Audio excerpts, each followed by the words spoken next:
go and listen to the audio clip another time. You can make your own cloud buster. I know people that have done this, and apparently they do work. I've been meaning to do one, but again, just one of the things I've not got around to. I should have done really, but I haven't.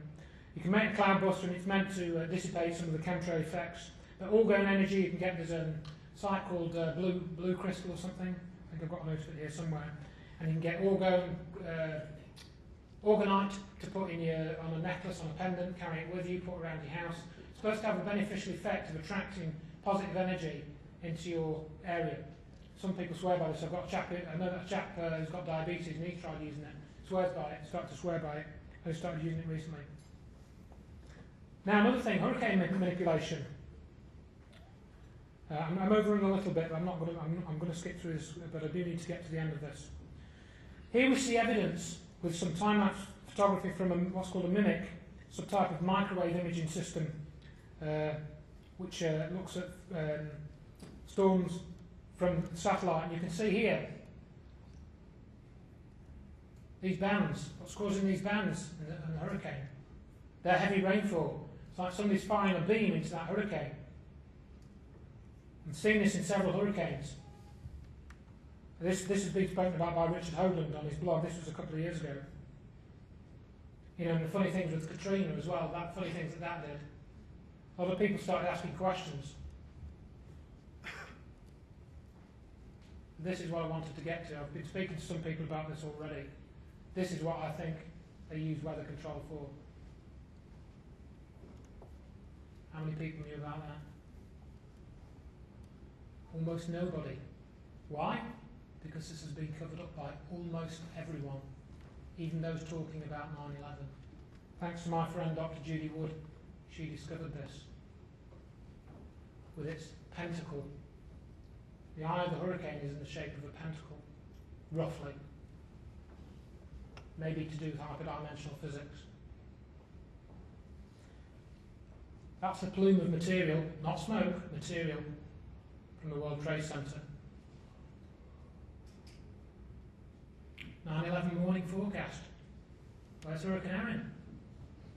I just got some list of page messages from 9/11 last week, released on WikiLeaks.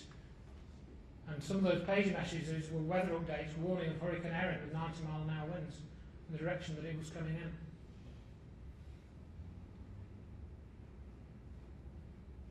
Not on the weather map. Wasn't talked about. Still not talked about. And you think it would have been talked about, and I'll show you why in a minute. That's where it should have been on the map. That was 10th of September from space.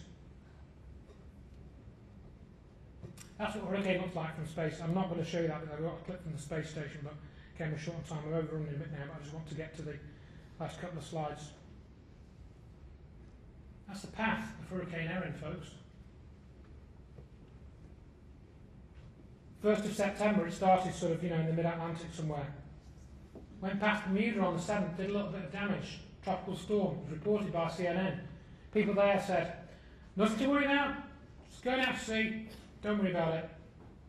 Oh yeah, was going out to sea, but as you see, it more or less went in a straight line towards New York City. Closest to New York City, 8 o'clock in the morning. 8 o'clock in the morning. Then it made a right-hand turn the next day, and off it went out towards Newfoundland.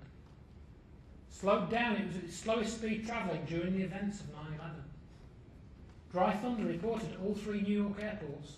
We're talking about field effects here, folks.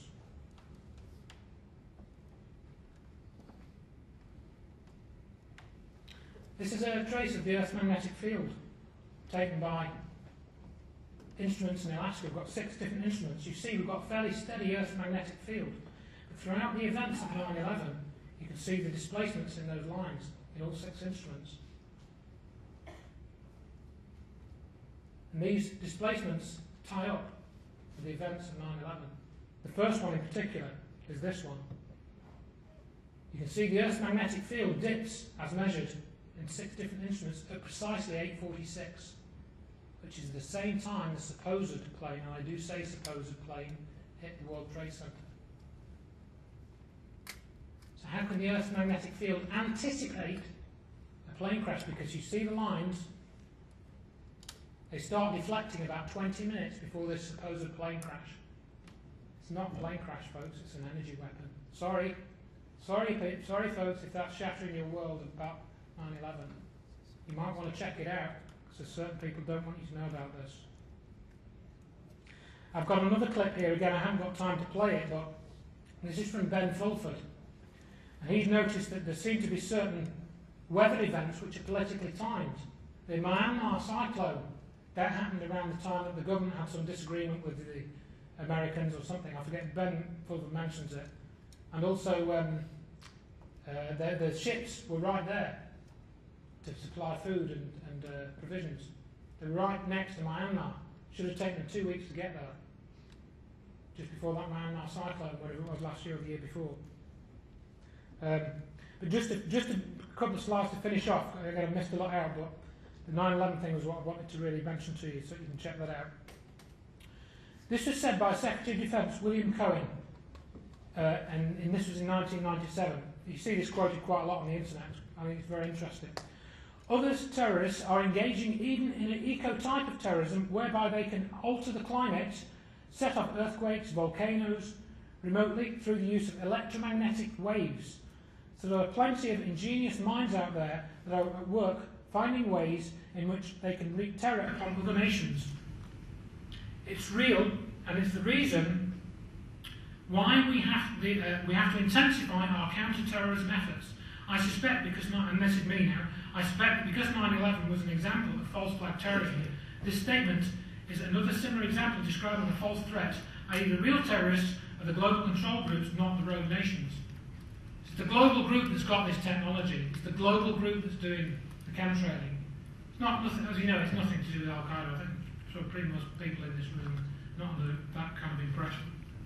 But this is the disclosure. This is also works at an occult level as well, I think. So what can I conclude? Weather modification has been in use for years, both in public and in secret projects. You know, you can get, there's a weather modification company you can go to, and you can ask them to go and seed, cloud seed for you to stop the hail damage. Because that's what hail suppression is what it's used for mainly.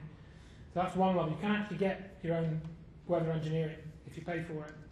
Chemtrailing are advanced weather modification and advanced weather modification are black projects. Nobody will say anything about them in any official capacity.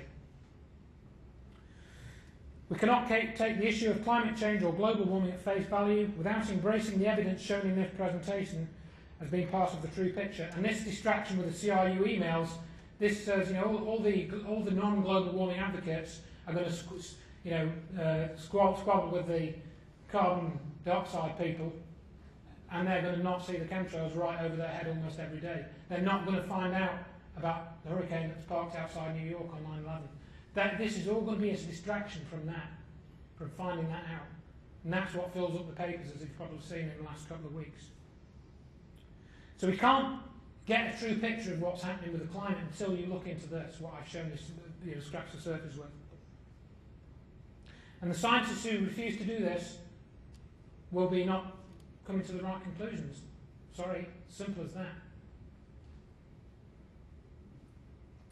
And basically, I'm not going to read all this out, but I think that this technology has been stolen. It's been developed by people like Wilhelm Reich. The technology that was used to destroy the World Trade Center is based on what's called the Hutchison effect. I've got a whole DVD about that. I consider this is proved now. I've written to various people to tell them this. So basically, it's all a part of the fear game, as you probably know. It's all about fear. And I like Leonard Horowitz's phrase that what we are victims of is bio-spiritual warfare. That's what's going on. That's what all this is all about. You know, the banks and the swine flu and everything. It's all part of bio-spiritual warfare on us. So the end result is, I don't know what to do about chemtrails. All I can do is tell you that they are real and they offer something which we're not being told about. Other than that, I can say, don't be afraid. You know, just do what you can and live your lives, and just don't let the fear control you. Let your own mind control you. Think for yourself. Decide what you think is important. And don't discharge your responsibility onto other people for dealing with these issues. So overall, try not to live in fear. And I think basically all I can say is just put the websites up for anyone that wants to take note of them, and say thank you very much indeed for listening. I've overrun by a few minutes, I apologise for that. We did start a little bit late. Thank you very much for listening.